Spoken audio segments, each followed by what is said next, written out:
Hello everyone and welcome back. Today I am picking up on the series A Witch's Poisons in Depth, and we will be covering Hellebore. I originally intended to have the Hellebore videos ready to go when Hellebore would still be blooming, which was several months ago, but due to health difficulties, that was delayed. But I'm excited to be picking back up with this series.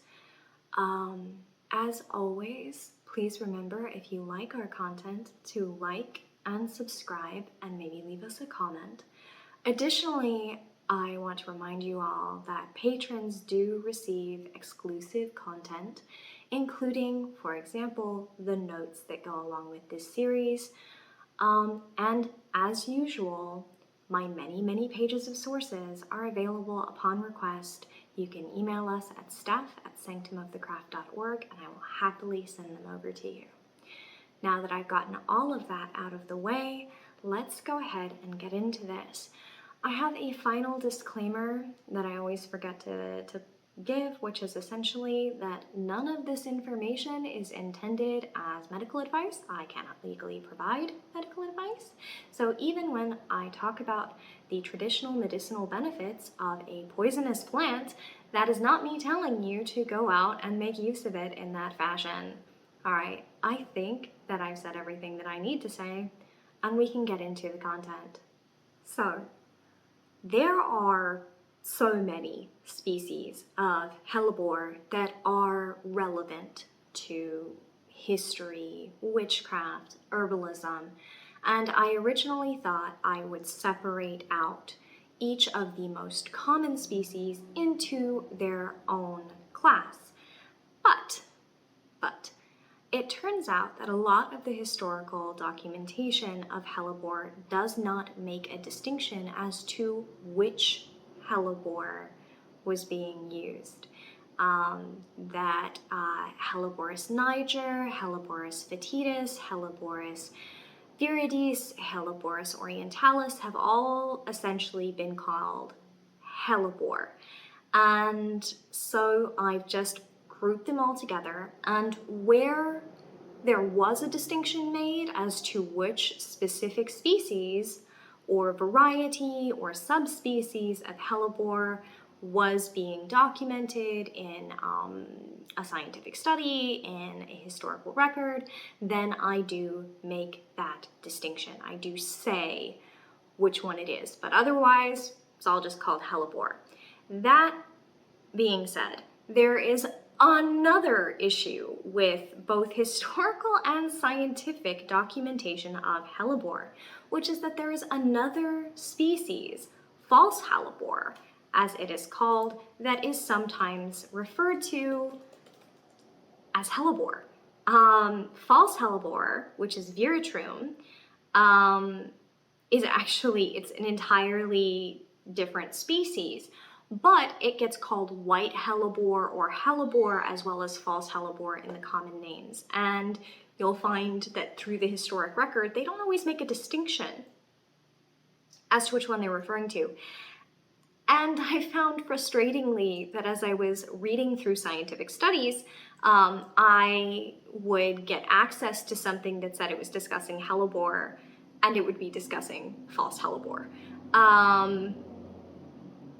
So keep that in mind. Common names are confusing.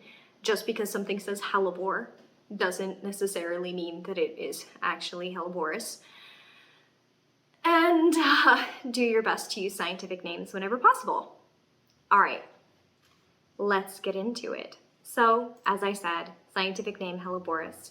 Common names include hellebore, Christmas rose, Lenten rose, snow rose, oracle flower, sneezewort, and true hellebore, as opposed to the aforementioned false hellebore. The etymology of the word Helleborus is debated. Although some poison path historians have claimed so, the name Hellebore does not derive from the Anglo-Saxon word for hell. Some historians claim that the scientific name Helleborus could derive from the ancient Greek word Helleborus, a compound word constructed from the roots hellene, to injure, and bora, meaning food. Please don't come at me for my pronunciation. I know it's probably wrong. Others claim the etymology possibly descends from the Greek word for fawn and the word for to eat, making the meaning of Hellebore eaten by fawns. However, the name could also descend from good grazing. According to Elaine Tuade, the scientific director for the Institute for the Preservation of Medical Traditions, the root, helle, likely comes from the Arcadian, Arcadia was a pastoral area, and likely meant good, corresponding to the classical Greek esthos, which in Arcadian was heslos or helos. While this may seem counterintuitive, it is necessary to understand that Greek naming convention was often what might be considered ironic or sarcastic by modern standards. The clearest case is the concept of the direction of left. The left side was considered linked with death and therefore to be avoided. Therefore, in ancient Greek, it was referred to by a term that translates literally to the best side. Similarly, Helleboros, which would literally translate into good grazing, would have been understood to mean terrible grazing. Do not let your animals eat this. It is poisonous and they will die. This naming convention is also known as the practice of antonymy. This class does not focus on any particular species of hellebore, as I already said. So I'm going to go into some of the etymology of the individual species names. Niger, for Helleborus niger, refers to the color black, from the color of the roots. Viridis means to be green or verdant, and is a reference to the fact that all of Helleborus viridis is green, including the flowers. Orientalis means from the east, so Helleborus orientalis means that it was first discovered in the east, except that no, not really, because I hate that. It was first documented by Western explorers in the east. I'm sure that the people who lived there had already discovered it. All right. Fetidus directly comes from the Latin for stinking, so Helleborus fetidus is named for the fact that it smells really bad, which is one of the reasons why it's pollinated by flies. Various species of Helleborus: Helleborus niger, Helleborus viridis, Helleborus fetidus, Helleborus orientalis, Helleborus orientalis ex hybridis, etc., are all referred to as hellebore, but they have different concentrations of some of their poisonous alkaloids and glycosides, and basically their secondary metabolites vary. And you need to use scientific nomenclature when using them medicinally so that you make sure that you have the right thing, which is even more complicated because the species likes to hybridize on its own. All right, ancient history, which is not my favorite part of these classes, but boy, is it close. An ancient myth of Hellebore involves the famous mythological figure of Heracles. If Heracles was a real person and not just a mythological figure, then according to Herodotus, Heracles lived 900 years before Herodotus' own time, so approximately 1300 BCE. When Heracles married King Creon of Thebes' daughter, Megara, Hera induced in him a state of madness, in which he slew his children and Megara herself. Antivirus, the founder of Antiquity, then used Hellebore to cure Heracles of his madness. Now, this is a myth, of course, but this is one of the oldest stories that we have of the use of Hellebore in both magic and medicine.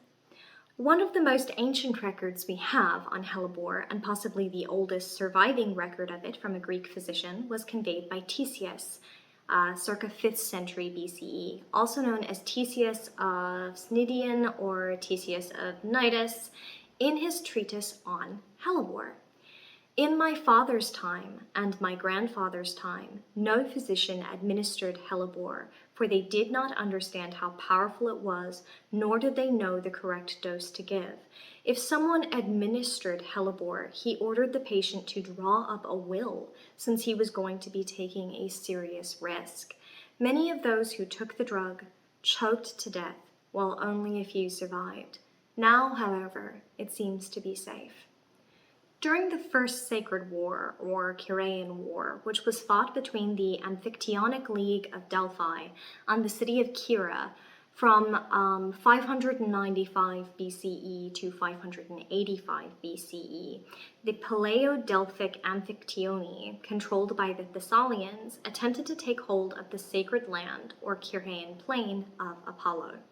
The conflict arose due to accusations that the city of Kyra frequently robbed and mistreated pilgrims who were going to Delphi and encroached on Delphic land. What exactly occurred is a matter of historical debate. The earliest account is that of the medical writer Thessalus, a physician from ancient Greece and the son of Hippocrates, the famous physician. It occurred in a speech attributed to Thessalus, included in the Hippocratic Corpus, but its authenticity and the date are questionable. His account claimed the attackers discovered a secret water pipe leading into the city after it was broken by a horse's hoof. An Asclepiad named Nebros advised the group that they might poison the water with hellebore, which they did.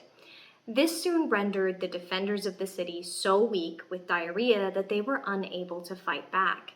Kyra was overwhelmed, and the entire population was slaughtered. Nebros was an ancestor of Hippocrates, and some historians have theorized that it was his ancestors' use of poison that drove Hippocrates to establish the Hippocratic Oath.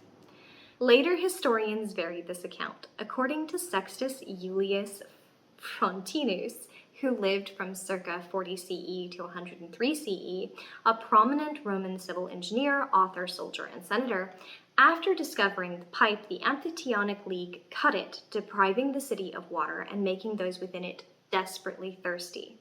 They then poisoned the water and restored the pipe, leading the city's inhabitants to consume the water without questioning any oddness. According to Polyaenus, a 2nd century CE Greek author known best for his stratagems in war, the attackers added the hellebore to the spring from which the water came. Polyaenus also gave credit for the strategy not to Cleisthenes, but to a general Eurylochus, I think I'm saying that right, who in this account told the allies to gather a large amount of hellebore from Antiquity, where it was abundant. The last major historian to advance a new story was Pausanias, who lived from circa 110 CE to 180 CE, the Greek traveler and geographer. In his account, Solon of Athens diverted the course of the river Pleistos so that it no longer flowed through Kyra, but the city was able to get enough water from their wells and from rainwater collection. Solon then added a great quantity of hellebore to the water of the Pleistos and directed it back into the city, thus poisoning the inhabitants. Hippocrates of Kos, also called Hippocrates Colus, who lived from circa 460 BCE to circa 370 BCE, the Greek physician of the classical period who is considered to be the father of medicine, referred to hellebore in his aphorisms, written in approximately 400 BCE, in which he described its use as a purgative. Part 13. Persons who are not easily purged upward by the hellebores should have their bodies moistened by plenty of food and rest before taking the draught. Part 14. When one takes a draught of hellebore, one should be made to move more about and indulge less in sleep and repose. Sailing on the sea shows that the motion disorders the body. Part 15. When you wish the hellebore to act more, move the body, and when to stop, let the patient get sleep and rest. Part 16. Hellebore is dangerous to persons whose flesh is sound, for it induces convulsion. Hippocrates also wrote about hellebore in his Diseases of Women, in which he described a drink made of black hellebore, myrrh, spikenard, pine resin, and saltpeter, and compared the symptoms of hysterical suffocation to those caused by a dose of hellebore.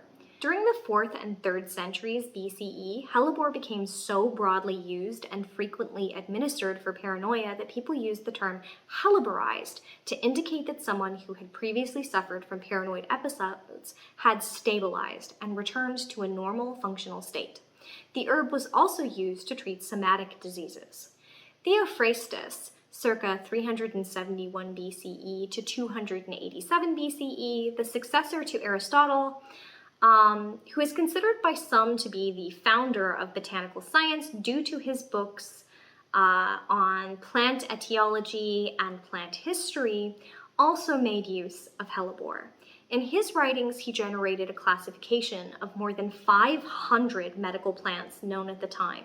Among many, many others, he referred to 2 types of helleborus, black hellebore, Helleborus niger, and white hellebore, again, false hellebore, Veratrum album. In his writings on toxic plants, Theophrastus noted that it was possible for a person to become accustomed to toxins and poisons by gradually increasing the ingested dose. According to Theophrastus, the 2 types of hellebores, again, both the black hellebore, which is a true hellebore, and the white hellebore, which is a false hellebore, were the most important of all medicinal plants in prehistoric Greece. They were the central medicines of the rhizotomes, a special class of root diggers who collected medicinal plants for physicians to make use of. As finding and harvesting of some of the medicinal drugs was difficult and sometimes dangerous, it was an incredibly valuable art. Keep in mind, this was the medicine of the time. So just as people are dependent on medicine now, they were dependent on medicine then. So if you were a rhizotomes, then you were out collecting the medicine for your people. Theophrastus especially noted how difficult it was for the rhizotomes to gather hellebore, describing that it either gave them a severe headache or that it made them intoxicated. For hellebore too soon makes the head heavy, and men cannot go on digging it up for long, wherefore they first eat garlic and take a draught of neat wine therewith. One possible explanation and legend regarding Alexander the Great's, also called Alexandros, who lived from 356 BCE to 323 BCE, death was that he was poisoned by his own assistants with powdered hellebore root that was placed in his drink. Please keep in mind that there are so many theories as to how Alexander the Great died, and this is only one of them. Pedanius Dioscorides, who lived from circa 40 CE to 90 CE, a Greek physician, pharmacologist, botanist, and author of De Materia Medica, a 5-volume Greek encyclopedia on herbal and related medicines, recommended hellebore to eliminate excess phlegm and choler as well as bile. He recorded that if an eagle witnessed one of the rhizotomes gathering hellebore, that gatherer would die within a year. Dioscorides also recorded the use of hellebore in medicinal wines, which he actually didn't prefer to make or use. In his Materia Medica, Volume 5, Dioscorides said, "So that this history may be complete for those who love histories, we think it is not out of place to describe the making of many other sorts of wine, not because they are useful or suitable, but so that we may not omit anything. There are some of them that require less skill to make, yet they have use, such as wines of quinces, pears, and pods, probably of the carob tree Ceratonia siliqua, and that which is made from myrtle berries." Dioscorides recorded one recipe for an abortion wine, making use of either white hellebore or black hellebore. Again, this is a false hellebore, Veratrum album, or a true hellebore, Helleborus niger, along with squirting cucumber, Ecbalium elaterium, and scamony, Convolvulus scamonia, but failed to provide the precise manner in which it was to be prepared. There is more information on Dioscorides' recipe for abortion wine, which we'll get into later in the medicinal uses for hellebore. Dioscorides also referred to hellebore as melampodium, naming it after a goat herd and mythological physician called Melampus, who was said to have observed the cathartic effect of hellebore on goats who grazed on the plants. Melampus used the milk of the hellebore ingesting goats to cure the daughters of the king of Argos of a divinely inflicted madness. The Roman natural historian, naturalist, and author Pliny the Elder, who lived from 23 or 24 CE to 79 CE, recorded that black hellebore, again Helleborus niger, was used as a fumigant in the ritual purification of houses. He also wrote that it was used for the magical protection of cattle. In his Historia Naturalis, he described the intricate ceremonies used by the gatherers of herbs for the collection of black hellebore. First, a ceremonial circle was traced around the plant using a sword point. Then the gatherer faced east and implored the gods for their permission to collect the plant. After feeling that it had been granted, the gatherer would carefully collect the hellebore. It was recorded, as in Dioscorides' writings, that if an eagle were to witness the collection of the hellebore, the gatherer would die within the year. In the same chapter in which this magical ritual is recorded, Pliny wrote on the medicinal uses of both the black hellebore and another plant which he again calls white hellebore, almost certainly Veratrum album. Pliny also recorded that the Celts of Gaul used a toxin known as limium as an arrow poison, which was made from the juice of hellebore. Pliny also wrote on the purgative effects of hellebore, saying, "The various color of the vomits are terrifying to see, and after that comes the worry of watching the stools." Fun times. So the hellebores being used by the Gauls as arrow poisons is documented throughout Greek descriptions of the practices of the Gauls. Supposedly, they primarily used this against wild boars and other game. The hunters would have to run to animals that they'd successfully struck to cut away the flesh around the arrow before the hellebore poisons poisoned and rotted the meat. Although the Gauls claimed that a small amount of hellebore could tenderize the flesh of hares and deer. The Gauls used 2 antidotes for hellebore poisoning, possibly due to the danger of self-inflicted injury from hellebore arrows. It was a belief in Egypt, ancient Greece, and Rome that sneezing could force demons and evil forces that caused illness out of the body. For this reason, all 3 cultures employed herbs to cause sneezing. Hellebore was used for this purpose by both the Greeks and the Romans.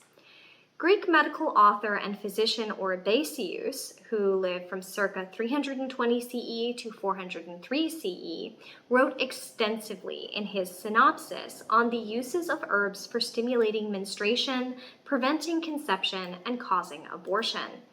Amongst the amenagogues that he listed, which include common juniper, savin juniper, iris, pennyroyal, calamint, spignal rue, horned poppy, dittany, acerum, costus, cassia, and birthwort, were oils made from cyperus, storax, wormwood, artemisia, and black hellebore.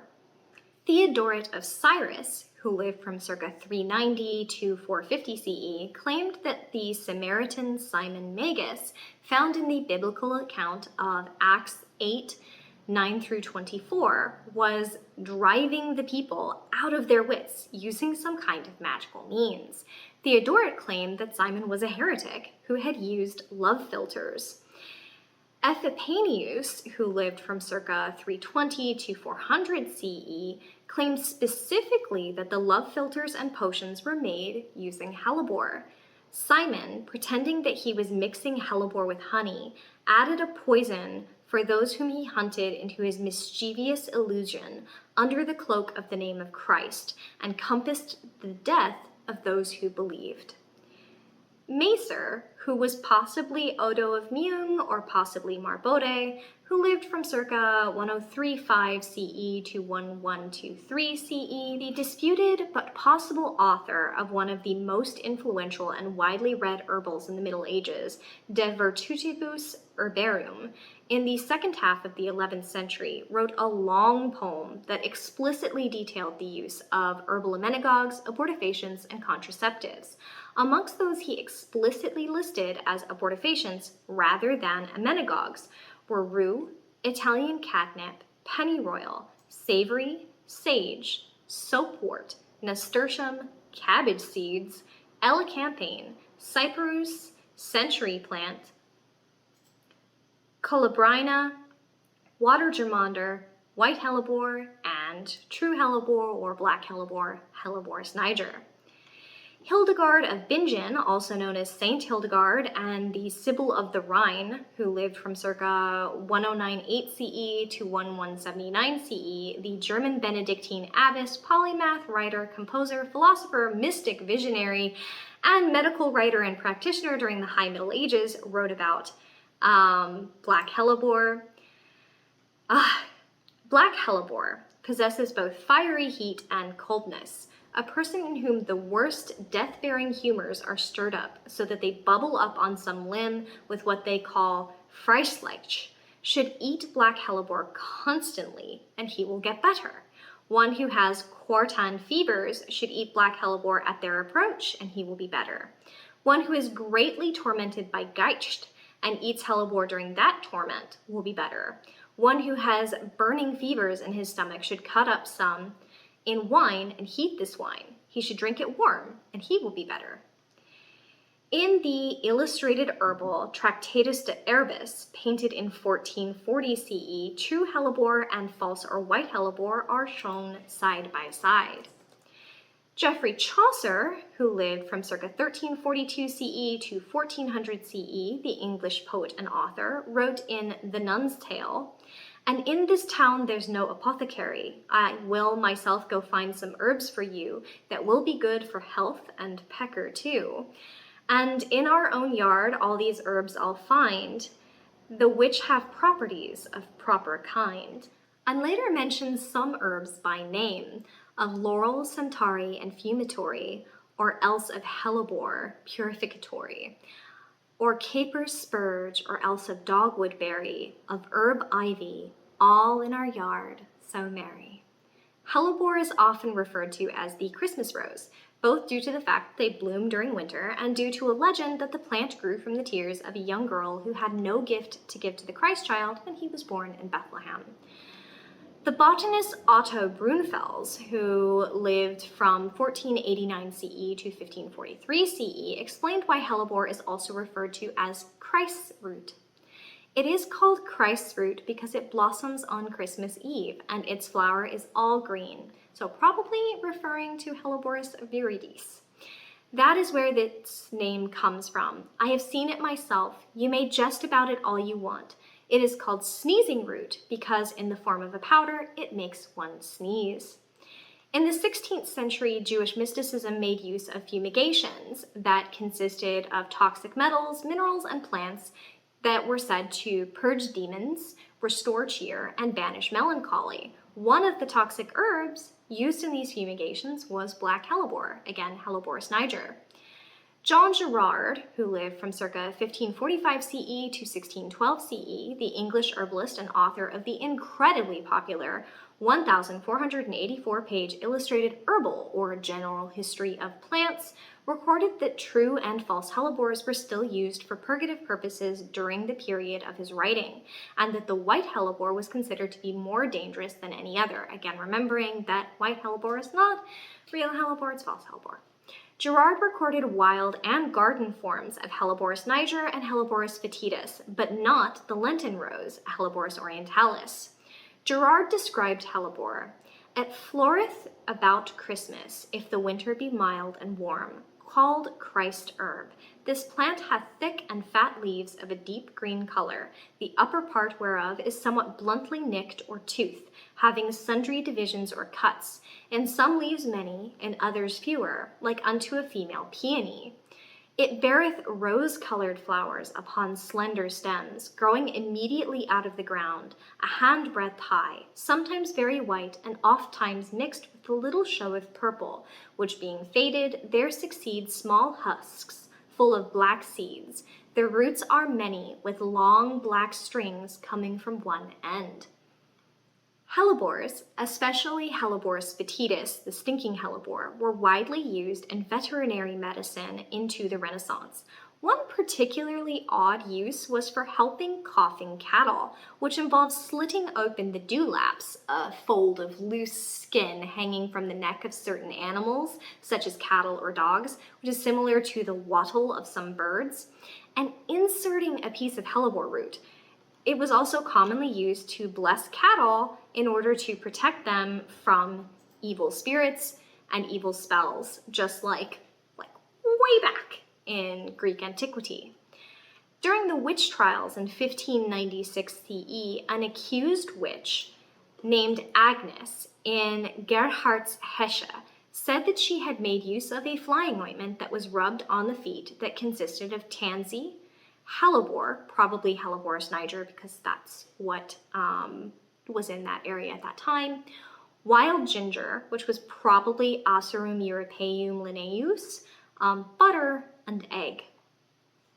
The English author Robert Burton, 1577 CE to 1640 CE, wrote The Anatomy of Melancholy, full title, The Anatomy of Melancholy, What Is, with all the kinds, causes, symptoms, prognostics, and several cures of it. 3 main partitions with their several sections, members, and subsections, philosophically, medicinally, historically, opened and cut up.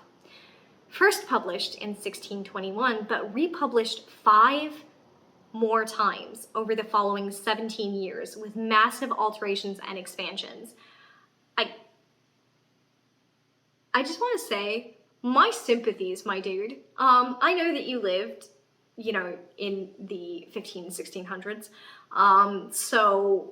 But just, this is my problem. I'm never done writing anything, ever. I am constantly going back with new information that I found out. I'm constantly adding new sources, correcting things that I found out later weren't true. I am constantly adding and taking away and just altering my writing, and I'm never ever going to be done with any of my books. It's a good thing that I send them as booklets to our patrons, or none of my work would be out in the world, because I would never consider it done. So my sympathies to Robert Burton. Anyway,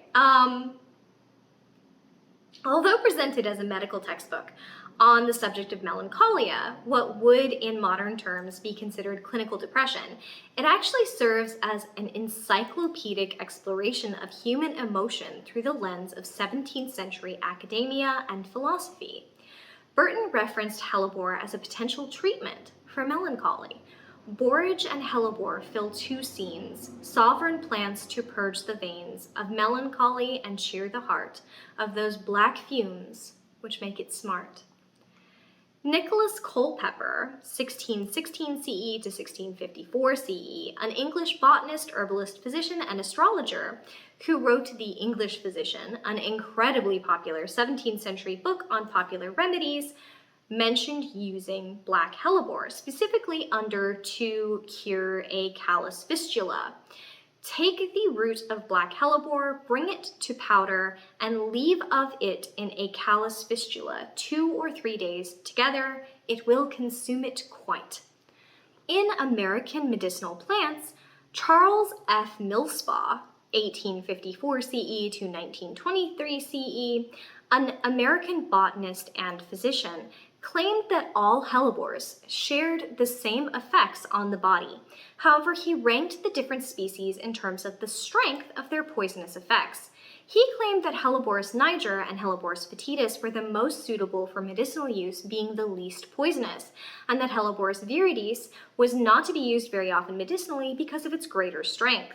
He also claimed that Helleborus orientalis was the strongest in terms of poisonous effects. In actuality, Helleborus niger contains far higher levels of the poisonous proto-anemone than Helleborus viridis does. In Victorian flower language, hellebore could refer to scandal, witchcraft, and madness, but also hope, putting a positive spin on any of the other flowers that it was grouped with. This likely was a reference to the fact that it was one of the first flowers to bloom in the depths of winter and early spring. Up until the 18th century, hellebore continued to be widely used in home herbalism, with families using it as part of their common remedies. It was particularly used to treat worms and other parasites. Unfortunately, inadequate information and improper dosage did result in deaths, causing the use of hellebore to fall out of favor. Recent history. Hellebore is also one of the main ingredients in the famous German Schneeberger snuff tobacco. The snuff is produced in Schneeberg in the Saxon Erzgebirge. I have no idea. I'm sorry, I'm not trying to be insulting. Schneeberger means snow mountain. It is likely the snuff was originally used as a sneezing snuff, as it contained black hellebore and liverwort. Eventually, the liverwort was removed, and the two main ingredients were black hellebore and white hellebore, again, false hellebore, along with hazelwort, also called European wild ginger, arnica, also called snuff tobacco flower, lily of the valley, which is also called little tobacco flower or little sneezing flower, yellow sweet clover, salsify, and sneezewort. Modern Schneeberger snuff contains basically none of the original ingredients, neither the original recipe with liverwort or the later recipe with everything I just rattled off, and is now basically just a mentholated snuff tobacco. In the mid-1930s CE, herbal abortifacients were sold in the United States under various marketing, including but not limited to Molex pills and coat pills. As birth control and abortifacients were illegal at the time, these were offered as emmenagogues to stimulate menstruation that had been delayed. The pills were generally made from an ergotin, aloe, and black hellebore, again, Helleborus niger. In the 1940s CE, the FTC deemed these pills unsafe and forced the companies to cease and desist marketing and selling them. Also in the 1930s, Mrs. M. Grieve wrote in her book A Modern Herbal that, in an old French romance, the sorcerer, to make himself invisible when passing through the enemy's camp, scatters powdered hellebore in the air as he goes.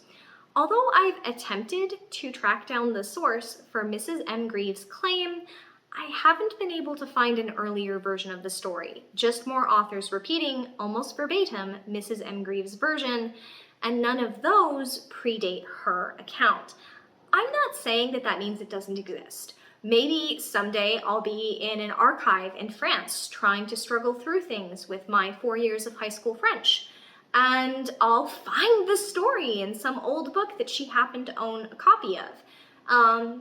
But she didn't say where the story was from, other than France, or when it was from, other than claiming that it was old. So, I don't know, if you're French and you know this story and you know when and where it's from, please let me know so that I can correctly attribute it in the history section. I do want to say that this is part of the problem that I keep encountering, where people just sort of pass information around with no sources, or they cite each other in like endless circles. I found this claim about sorcerers in like ancient French magic using hellebore for invisibility spells cited in a bunch of witchcraft articles on hellebore. They don't credit it to Mrs. M. Grieve or A Modern Herbal. They cite it as being ancient French lore about sorcery. And they either don't have sources, or their sources other witchcraft books that come after Mrs. M. Grieve, and they don't have any sources, or if they do have a source, it's A Modern Herbal. So I don't really want to belabor my point and just be like, check your source check your sources, and check your sources. But seriously, this is a major problem in the witchcraft community where we're just saying shit that has no historical or scientific veracity. Okay, right. So that's the end of today's class on Hellebore, just going through the history.